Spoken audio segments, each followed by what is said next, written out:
tea. It's time now to let the day fall behind you, to loosen the thoughts that clung to your shoulders, to settle into the stillness of this moment. Let your eyes grow heavy, let your breath slow, like a river winding through green hills, in and out, in and out. You are safe here. The world outside can wait. Here, there are only gentle sounds. The hush of wind through tall grass, the low purr of a cock by the hole, and the slow, rhythmic turning of a potter's wheel. Now, just rest. Sink softly into the quiet and allow the story to unfold around you. Our story tonight begins in a riverside cottage tucked between the reeds and the whispering willows. There, where dragonflies skim the surface of the water and ivy curls around weathered stone, lives a potter named Ellsworth. She is neither young nor old. Her hands are steadied, her heart is calm, and her cottage smells always of warm clay, drying herbs, and firewood. It is early evening, and the sky has turned a silvery lavender. A light breeze rustles the linen curtains and carries the sweet scent of wild mint through the open window. Near the hearth, a curled-up cat sleeps deeply, its belly rising and falling in perfect time with the soft, steady speed of the potter's wheel. Listen, can you hear it? That soft work, like a lullaby of motion. The clay, moist and pliable, presses beneath Ellsworth's gentle hands. Slip, slip, water drips from her fingertips as she shapes the earth into bowls, cups, and jars. She works slowly, as though in no hurry at all. And perhaps she isn't, because Ellsworth knows that true beauty takes time, and time flows differently in her little cottage by the river. Outside, the last swallows of daylight chased each other across the sky, and the low murmur of the stream outside is like a song that never ends. As the wheel turns, Ellsworth hums a quiet tune passed down from her grandmother, a potter tune. Long ago, with each piece she shapes, she presses a little sigil. Just beneath the curve of the vase, a small symbol carved with the tip of a willow twig. Some are stars, some a spiral, some a simple heart or a crescent moon. She believes, as many once did in olden times, that such marks bring good fortune. In medieval towns and hamlets, potters often hid charms in their work. A curved line to protect from envy, a dot to invite love, a swirl to ensure safe journeys. Ellsworth honors those old ways, not from superstition, but from tenderness, because she believes every cup, every bowl, every jug is a quiet offering, a vessel not just for tea or soup or rainwater, but for memory and comfort and moments of stillness. The wheel slows, and the fire gives a soft crackle. She lifts the pot carefully and sets it by the window to dry. Golden candlelight flickers on the walls, and the cottage begins to glow like a lantern in the dusk. The cat stretches, turns once, and sighs back into sleep. Ellsworth wipes her hands and steps outside onto the smooth stone threshold, where thyme and lavender grow in crooked clay pots. She listens to the river, to the distant out, to the hush of evening wrapping around the land like a shawl. She breathes deeply, and so can you, in and out. She looks up at the sky, velvet now, with the first star speaking through. A bowl of night slowly filling with light. Tomorrow the kill will be lit, but tonight is for Pete. She returns inside, the door creaking softly shut behind her. The wheel is still now. The clay rests, just as you are resting now. And somewhere far away, a child will one day sip broth from that same bowl and never know that beneath its curve lies a star, pressed in by candlelight and the quiet devotion of a riverside potter. So rest now. Let the hum of the wheel echo in your mind. Let your breath move like the river. Let your body soften like clay beneath warm hands. You are safe. You are cradled in story. Good night. Good good night. And now, as sleep begins to drift gently over your body, let us return to the little cottage by the river, where the fire still glows softly in the hut, and the night is deepened into a velvet hush. The moon now hangs full and pale above the roof, casting milky light across the garden path, where tiny snails glide silently beneath thyme leaves, and the world seems to hold its breath.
By the hearth, the cat stirs, ears twitching as the fire crackles. Ellsworth smiles and reaches for a clay whistle, a small bird-shaped flute she once made on a rainy morning.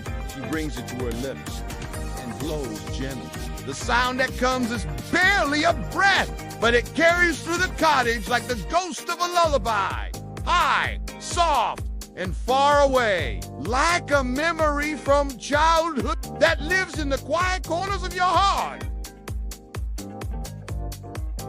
Do you remember, dear one, how it felt to fall asleep by firelight, with the scent of baked bread in the air and the shadows dancing on the walls? The world used to be like this, always slow, gentle, kind. Now Ellsworth returns the whistle to the shelf where dozens of small creations rest. Tiny owls with wide eyes, jugs painted with spirals, a clay bell wrapped in blue ribbon, and tucked in the back a little round bowl she keeps for herself. Not because it's perfect, but because it isn't. It wobbles slightly at the rim, and the glaze bubbles just a bit on one side. But to her, it is beloved, because in its flaws, she remembered the rain falling that day, the way her cat kept batting at the clay, the song she was humming. Sometimes, the things we keep are the ones that hold our quietest joys.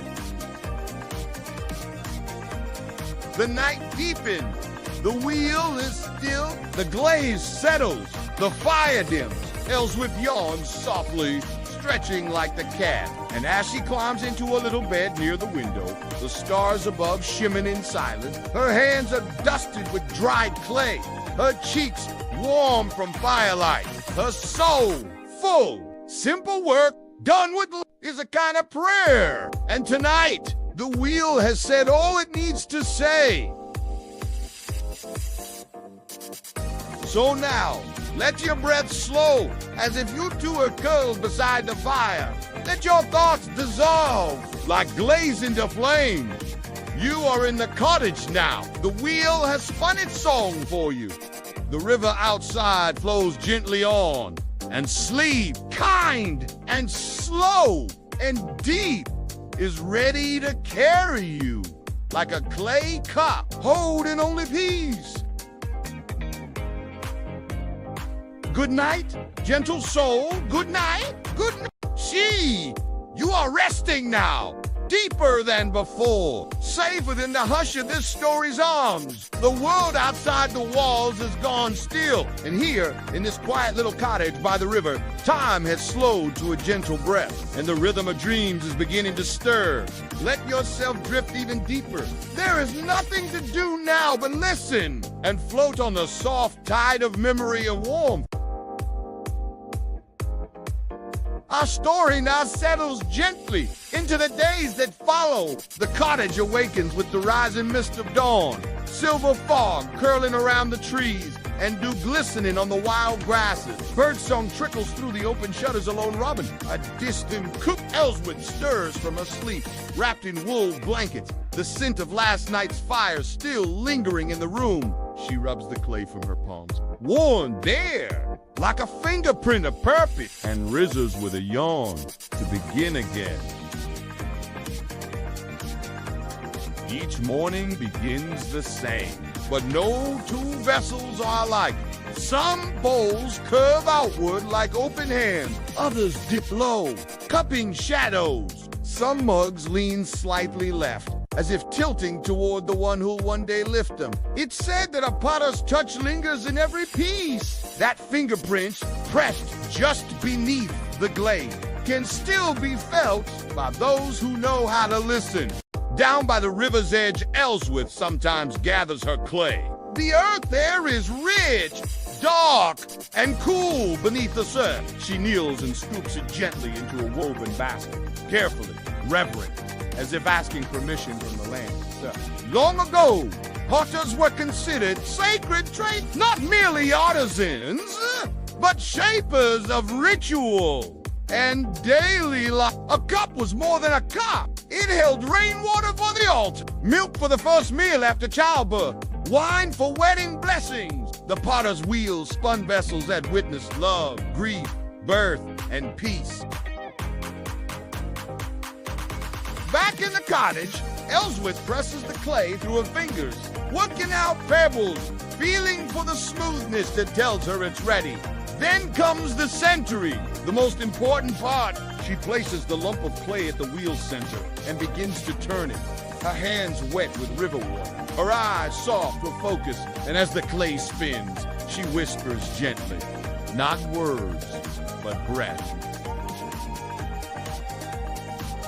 The act of centering is not only for the clay, it is for the heart, the breath, the being. If you're off balance, the clay will know. It will wobble, collapse. So, potters learned long ago to still themselves first, to meet the wheel with calm and let the world fade around them, just as you are doing now.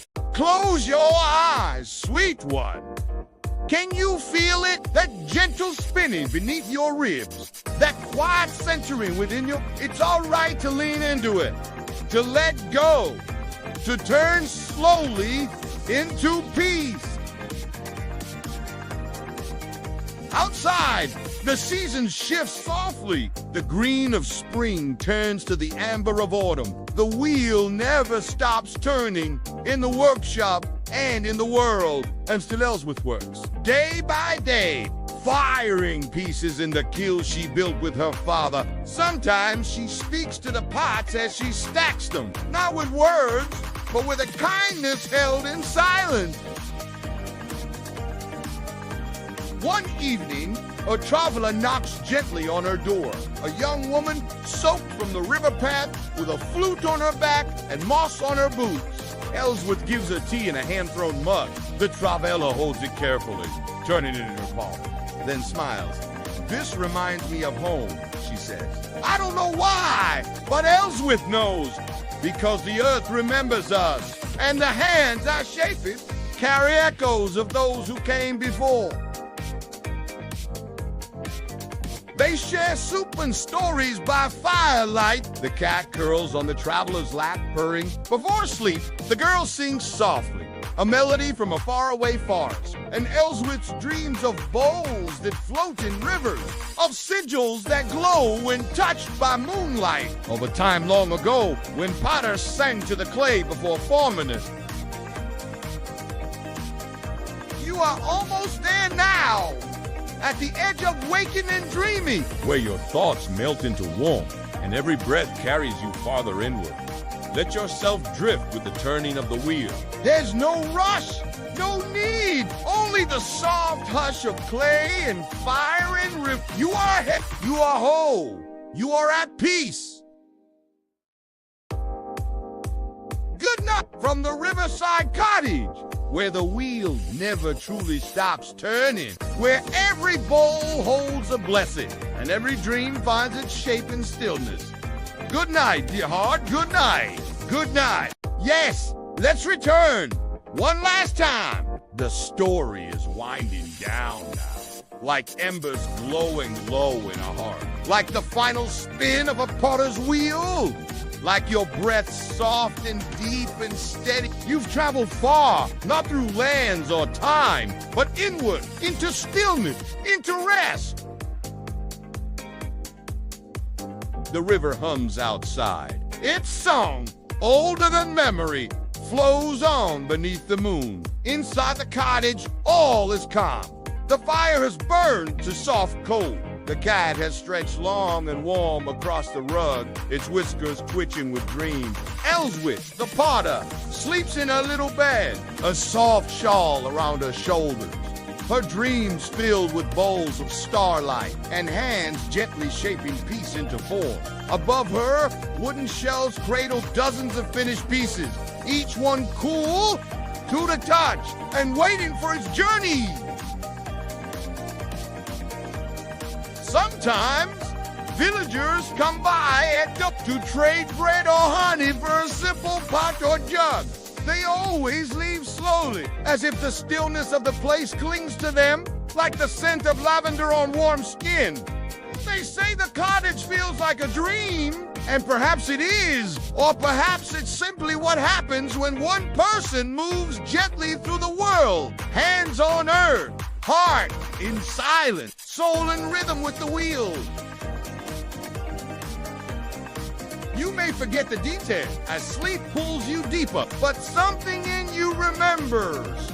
Not in your mind, but in your breath, your bones, your inner stillness, that you, too, are shaped, molded with care, fired in moments of heat and transformation, and glazed with experiences that give you color, depth, and grace.